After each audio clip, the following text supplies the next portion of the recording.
Is this the best PC for video editing? With the X99 Asus motherboard paired with the 6800K i7 Intel processor, I really do think this is a great computer for not only gaming but also video editing. So please stay tuned for the step-by-step PC build.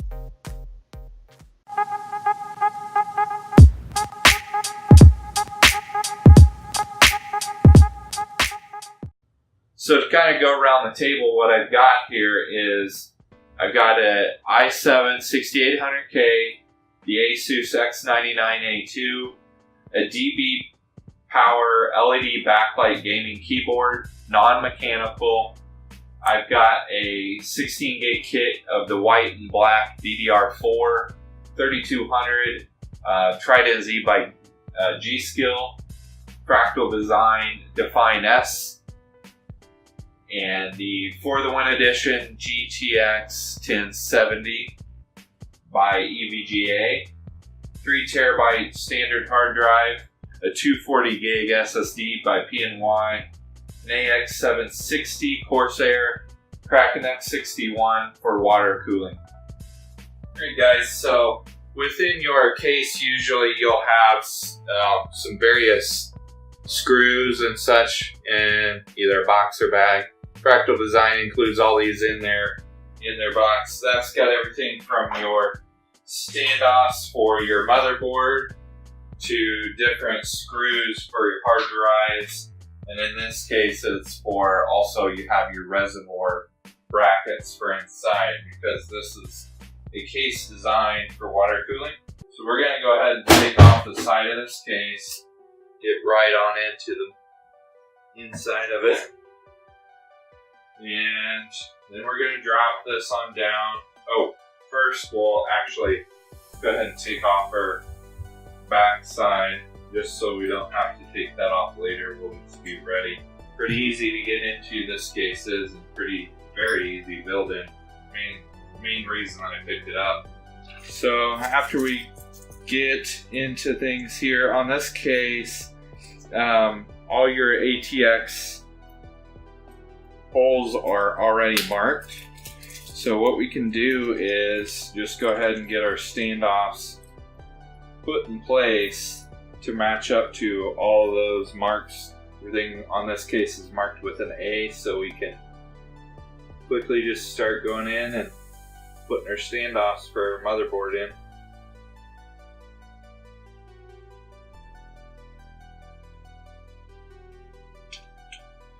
This case doesn't hold an extended ATX, so you want to be mindful of that when you kind of pick this case out, and then later choose a motherboard, or if you have this case in mind, possibly before you choose the motherboard. That's kind of what I did, but I picked what case I was going to build in. Obviously the motherboard I chose was going to work with that as well, luckily. Had I not chosen a case that went with the motherboard of my dreams, I probably wouldn't have bought the case in the first place. So kind of an obvious statement, and you'll see there's just a quick standoff here already on this case right here. That's just a support, that's not a screw, so you can go ahead and leave that in. Now once we get the motherboard down in here, then we'll go ahead and start getting our some of our fan headers and different things plugged in. About forgot here, I need to tighten all these up. This does come with a nice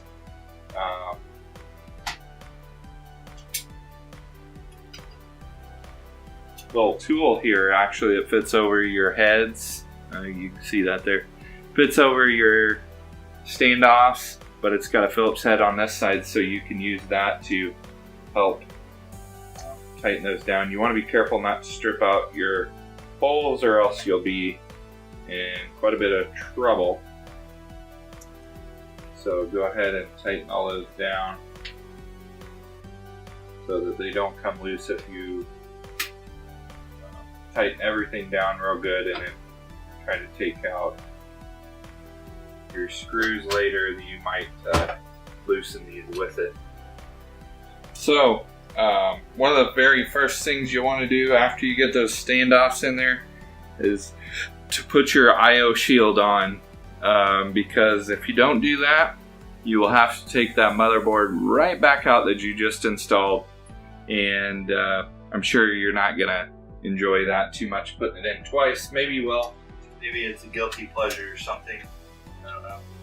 But to me, it's something I don't like doing twice. So what you want to do is apply pressure, put it in the hole, apply good pressure. You'll feel those two snaps here. And once it's in there, it's pretty secure. Make sure you put it in the right way, obviously. So you have, matching up to your ports here.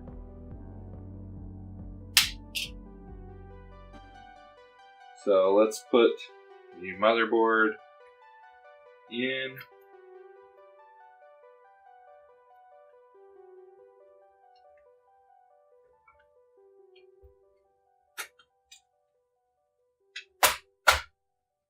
It all slides in there. Made a little bit of a slide in to fit into all the I/O ports, but made it in just fine.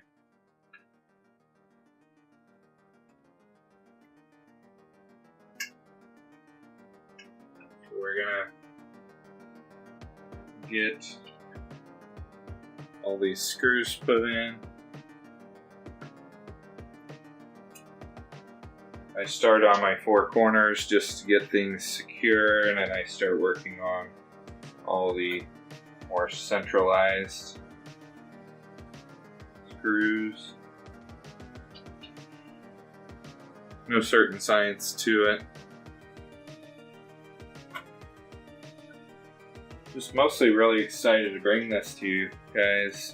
It's been a while since I built a computer for myself or anyone else. Typically I just do this as a hobby to help people out, help friends out that want a new computer. I'll build them a new computer. Not charge them anything, just for the fun of doing it. Really hard to make a lot of money on the computer build side, but I mean, there's a little bit of money to be made, so I guess I could. Would be kind of fun picking things out for people all the time. So, alright, so we got that secured in there. Now everything's well in there. So next, what we will do is get our CPU installed. So again, this is the i7-6800K. You can see the K SKU is your overclocking SKU, or your X series up here as well. It's also known by. Under this Micro Center tag, it does say unlocked, so we can see that this is a overclockable CPU.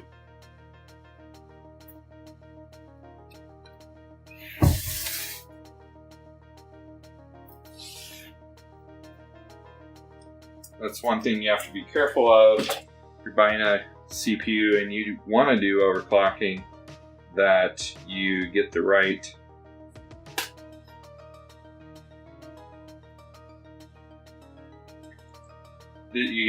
processor, because it might be kind of a sad day you get that home and realize you cannot overclock it.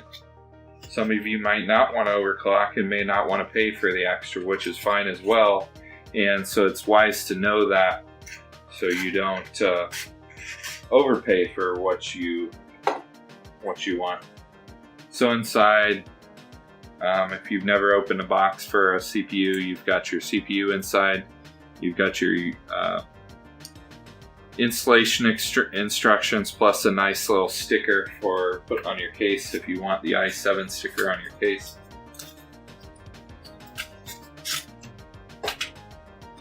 So here it is, the 6800K. And what we'll want to do is get on these X99 boards. You push down on these two levers on both sides. One is kind of spring loaded, the other is not as much.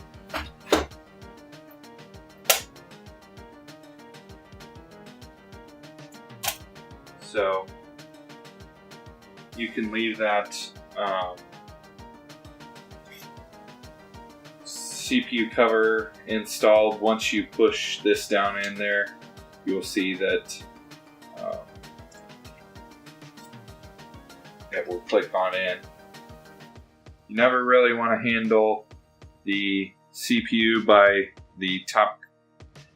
Never really want to handle the CPU by the top cover here, or even the bottom pins. You want to make sure you hold it by the green board or these side little clasp here as well, just like I'm doing.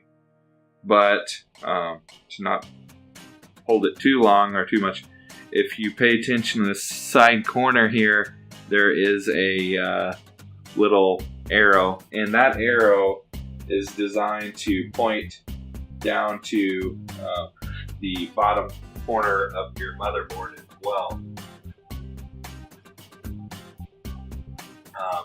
So on this board, well actually it's the top corner, but this board has that arrow on it, so you correspond that arrow together, just set it in there nicely, and then slide down your cover or your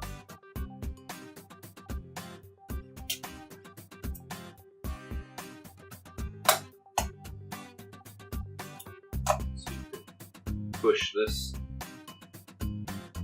on, this one on, and then that kind of pops off, and there you go. Now you have your CPU installed. Everything's good to go.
All right, so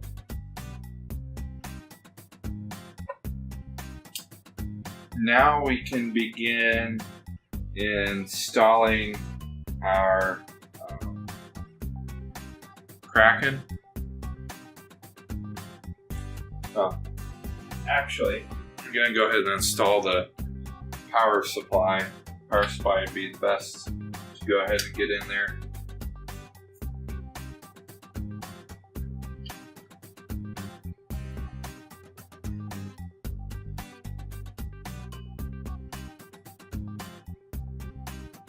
So on this case, some people install these power supplies facing up like so, or some downward. This has ventilation on the bottom side with a filter. So I'm going to be setting this up on a desk, so there should be plenty of airflow up through the fan to help out an exhaust. If you are going to set this on carpet or something, I would advise probably turning it over and using it that way, just simply because then you're gonna not clog this fan up or close it over. You're gonna get still enough airflow. You might have to put an additional case fan to help keep things cool if you find your temps coming up, but I myself like to install these facing downward as they're kind of intended already.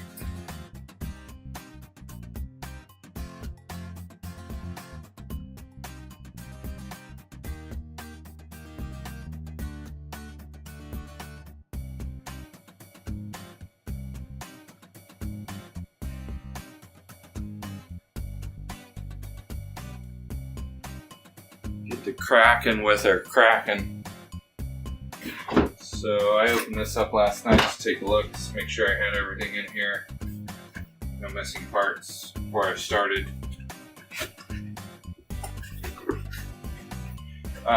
You know, some tips for you guys that haven't built computers before. I don't typically follow this practice. Maybe I should.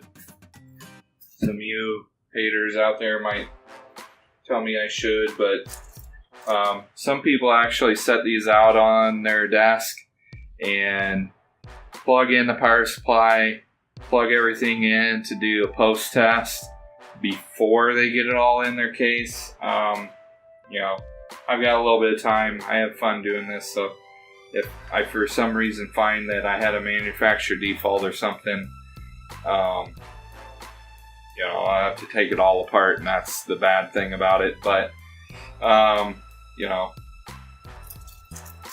luckily I haven't had too many bad experiences with doing it this way, but I'm sure you guys that do system building a lot more than I do probably have experienced, you know, bad parts even from the manufacturer, and so that would explain you know, why you go about doing that.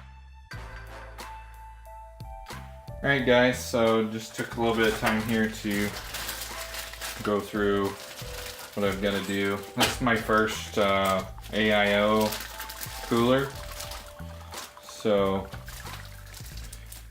I wanted to make sure I understood this correctly. But in this cooler, they've got a bag marked AMD. They also have these brackets, which are marked AMD as well. But then here you have your standoffs for your Intel CPUs. So one thing to get right is that, so you don't want to pick the wrong ones, but basically your Intel ones, the 2011 V3 or 2011 sockets, you'll want to choose this one. Has a shorter stubby side on this side, and then the thumb screw for the pump on the other side. So it's pretty simple. You already have the, you know, bottom side bracket on there for the AMD chipsets. You have to use this bracket here to put on the back side of your motherboard. Fortunately, I don't have to do that with 2011. So one other thing is, when you're installing any sort of CPU cooler, the obvious thing is, hopefully obvious, is you need thermal paste. So don't ever forget your thermal paste. If you miss putting this on, you would be sorely disappointed, especially when your CPU overheats, shuts down, melts down, and you'll have a hard time after that. Some people have different methods here for putting paste on. Some people like to do circles, some people like to do X's. I'm going to do the X pattern. Apply plenty, but not too much. There's kind of a happy medium when it comes to paste. I'll put a little dot here just to make sure I've got enough coverage. And put the cap back on. Save some of this for later if I need to reinstall that at a later point.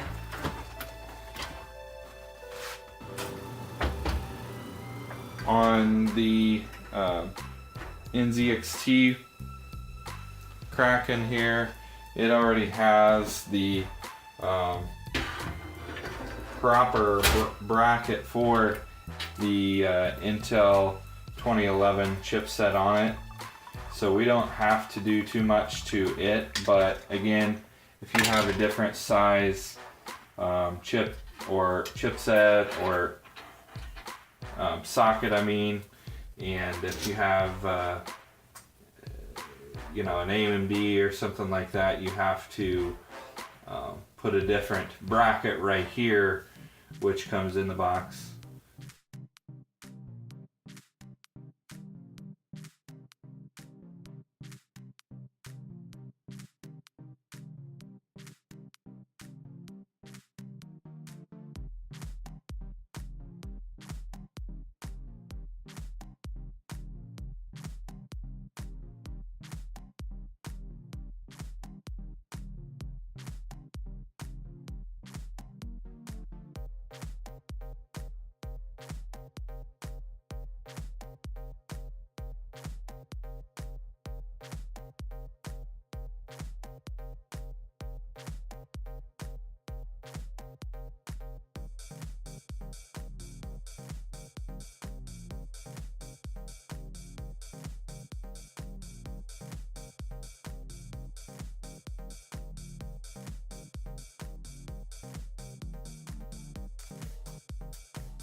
So there we go, that's all installed.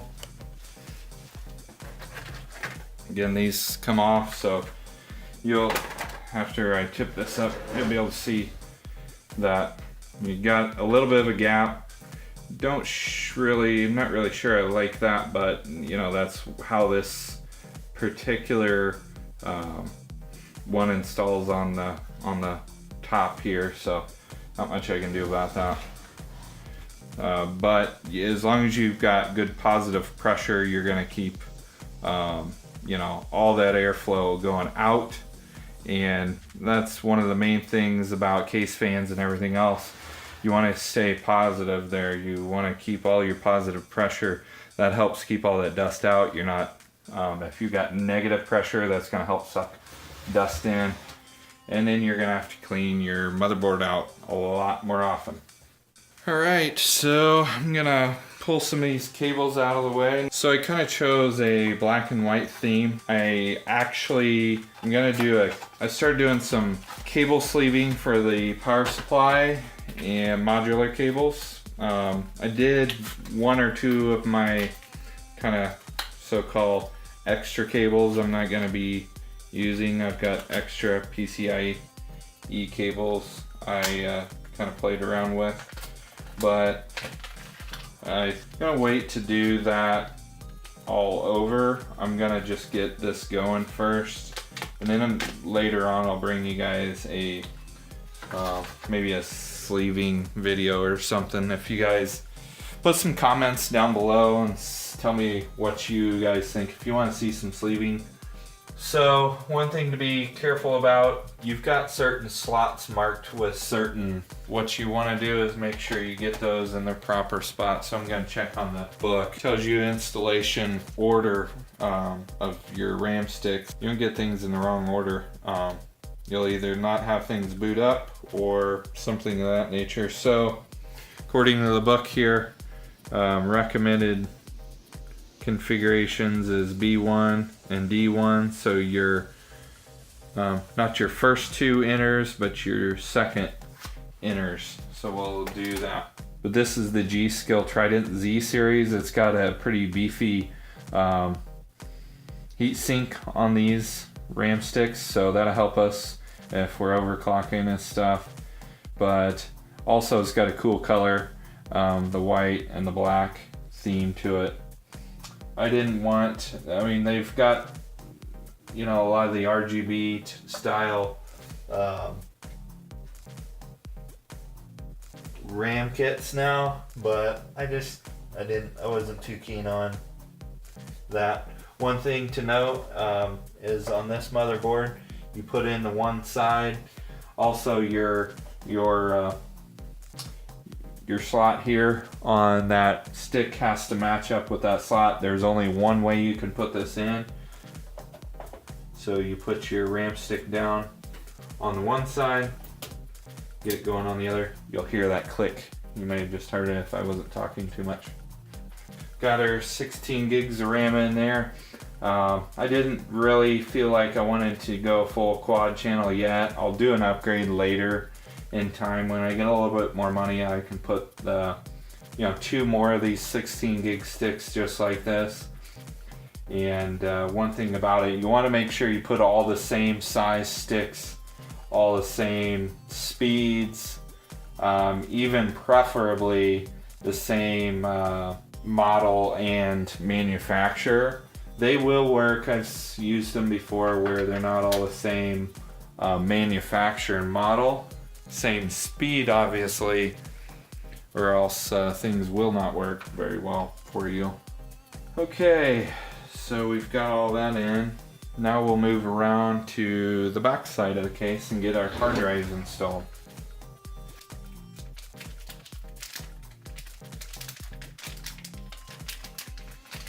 These Toshiba drives, they've got, and many other manufacturers as well, just kind of give you a rundown of that sort of thing. This is the P300. This is a little smaller, I guess, grade of hard drive. Some of your other are more for graphic design, got a higher, you know, bigger buffer on it. So that's your X300 gaming animation, graphic design, are better on those. Your P300 just everyday use, 7200 RPM and 6400 meg cache. Your E3000 is extended use.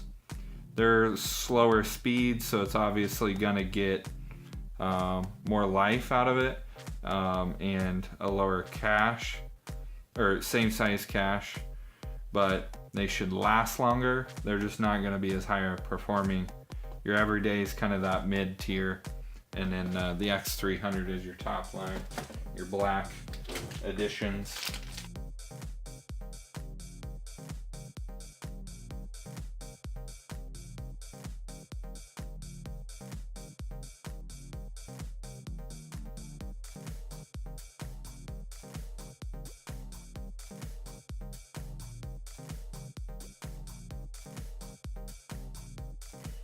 So guys, alright, we've got everything kind of in here. Pull these cables back so we've got room for the graphics card. So I'm just going to kind of prop this up here where we can see that. So your box, once you get it out of the regular box, this is the what EVGA puts in all their graphics card, but I'm not gonna pull it all the way out. But there's a really cool poster here you get, and you get your GTX 10 and 900 series little pamphlet hardware installation guide. You can look at that if you want to. Get some stickers, some decals. Again, another, it's a powered by EVGA tag or emblem, drivers and BIOS, that sort of stuff. And then your user guide. So it's got anything from hardware installation on through. That other one did too. A lot of the same kind of information. So nothing too strikingly different. Here is the graphics card. Down below you're going to have 2 of your 8-pin power cables that come with it as well. And here we are. GTX 1070. So didn't want to go for the 1080, just a little bit out of my price range. But you know, to kind of give you some quick features of this has RGB lighting on it, so you'll light up here. You can change out the colors within the software that you get with this and download with this. It's kind of a brushed nickel or stainless steel kind of corners on it, little emblems there for the EVGA 10 and then the GTX 1070. Turn it around here and we've got our display ports, 3 display ports, an HDMI and a DVI-D port. This takes your 2 8-pin power connectors, so it gives you that extra overclocking ability. Right here is your SLI plug as well, so if you plan to SLI these, you can do SLI with the 1070 and the 1080. The 1060s, they did not include that with it. This has got the ACX 3.0 cooler on it.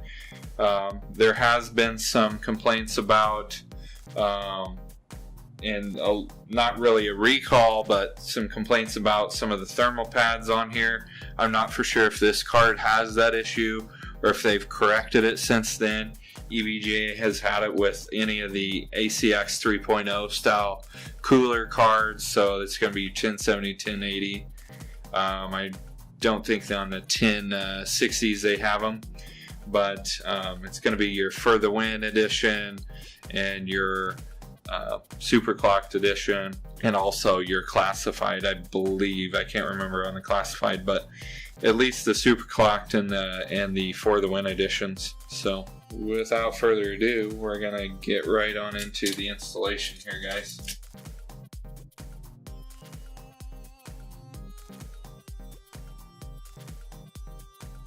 And there you have it, guys. So now all that's left is to get all of our cables managed, get everything together, and then we'll be rocking and rolling. Really want to bore you with the cable management side of things and getting the rest of it plugged up. I did hook up the wires, manage my cables in the back, which that's a really nice thing about this case. So anyhow, I hope you really enjoyed this video. I really like doing computer builds, so I hope you learned something. I hope you enjoyed it. And if you guys want any more how-tos on building a computer, please let me know in the comments down below, and I would love to bring you another video. But until next time, please subscribe, keep up on the latest content, and we will catch you on the next video.